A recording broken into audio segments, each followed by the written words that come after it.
Hi, I'm Graham and welcome back to Manvfilm. I am trying my best to work my way through this collection here. There's a lot of movies I picked up that I haven't gotten to watch as yet, and every now and again I will just walk up to it, pull a movie at random and hopefully discover something that is truly fantastic.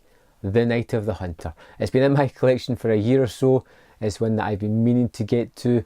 It's one that I know a little bit about. I know it was the only film directed by Charles Laughton, who was an actor himself, who starred in loads of movies, and that was about it. That was all the story I really knew. It's about 90 minutes in length, and I just threw on the disc to see what I was going to get, and I was over the moon to discover something that was truly fantastic. A movie that almost immediately had me hooked with its story and its premise. We are introduced to Harry Powell, who is this preacher is just travelling along on the road, driving a car, talking literally to God and answering himself back in certain points. And this very early on is shot like a kind of quirky scene. The car's just bouncing along the road, everything's nice and fun. It's a preacher talking to God, but there is some kind of sinister overtone here, something that just doesn't feel right, something about this character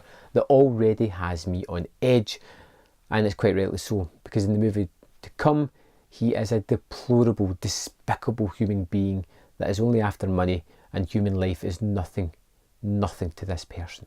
We are introduced to John and Pearl, these two kids whose father drives up one day with a gun and a fistful of cash and promises them that they won't tell anybody where the money is. They're going to hide the money, he's going to make sure it's safe, and it's for John when he gets older, so that he never has to live a life like his father did. And the police turn up and take their father away. And just so happens that he gets put in jail along with Harry Powell, our preacher that we met at the start.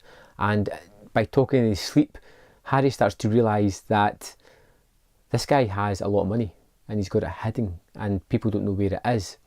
And the one thing that he seems to like is a widow, and when the man is hanged he decides to, when he gets out of jail, go and meet this woman and instigate himself into the family. And it's a very contrived way in which he does it. He instigates himself right into that family by saying everything that he needs to say, by being everything that this woman needs, so that he can take over that place and discover this money. John, in particular Pearl, the son and daughter of this man, John's very against him. He doesn't want a replacement father figure. He doesn't want this man who he thinks is only after the money, and who he is completely right. But his mother soon becomes Harry's wife. And the kids are stuck there with this stepfather who kind of looking at them as if he could snap their necks at any moment. And the movie didn't go exactly where I thought it was going to. They start a relationship, he becomes part of the family, and then he starts to berate the woman and tear her down, making her more of a disciple than an actual mother, someone that's more about Harry's character than about her own children.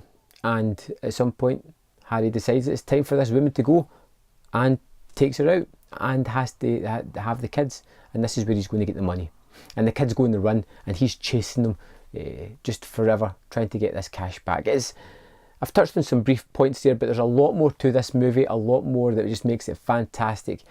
Robert Mitchum's performance was truly outstanding. He can have the charm one moment and just severely be such a destructive, degrading, demoralistic person the next moment. He uses scripture to try and belittle people into doing what he wants, to uses his preacher outfit to lure people into a false sense of security.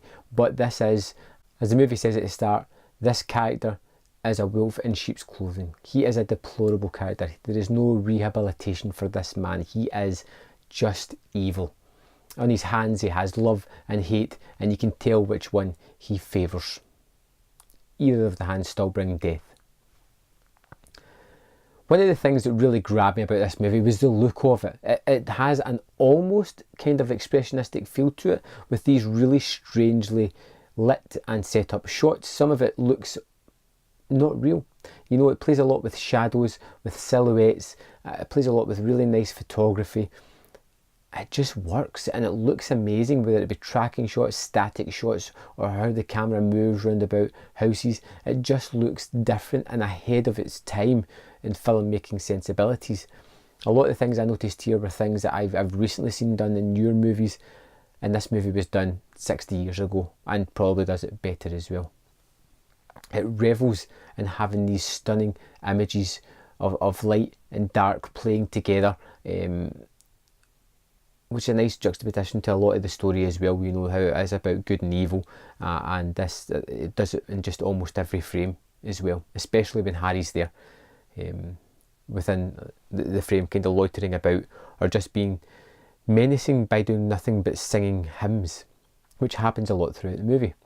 I was absolutely shocked by how great this movie was. It grabbed a hold of me and did not let me go, from the performances to the story, which never really unfolded the way I thought it was going to some of the strange techniques at the start of the movie. It opens up with a woman telling a story to a group of children. It's her body kind of floating in the stars and then the kids' heads floating listening to it.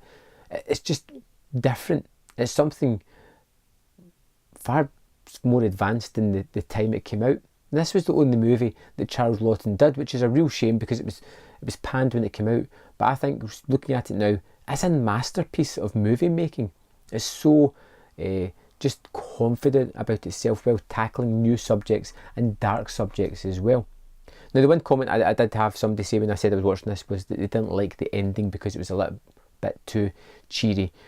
Me personally, I needed that ending there because the movie, everything up to that was so horrific, from the absent parent to the dismissive parents to the death of parents to this stepfather that was chasing and hunting and starving and torturing these kids. I needed a little bit of something at the end. I needed some kind of reward to know that this what they've went through is by, and now they're on to something better. Personally, myself, this was a great disc. Comes with a booklet. One of the extras on here, there are only a couple, but one of them is truly outstanding. It is a Charles Laughton directs The Night of the Hunter. It's a 2.5 hour documentary about the making of the movie with actual footage of him directing certain parts of it. It is immense. You know, the movie's 90 minutes. This documentary is 2.5 hours. What an extra to throw onto a disc. If there was nothing else, that would make it an essential purchase itself. It's got archival interview with cinematographer Stanley Cortez, original theatrical trailer, and a booklet featuring writing on the film by critic and filmmaker David Thompson. This is a movie that is absolutely 5 out of 5 for me. It was an instant win. It's something that I'm going to go back to again and again, and I'm going to recommend it. If you haven't seen Night of the Hunter, don't wait as long as I did. Get on it now. Check it out. It is fantastic. Worth your time. A terrific, terrific movie. I'd love to know your opinion of the film. Let me know in the comment box below, and I will see you next time on Man vs Film.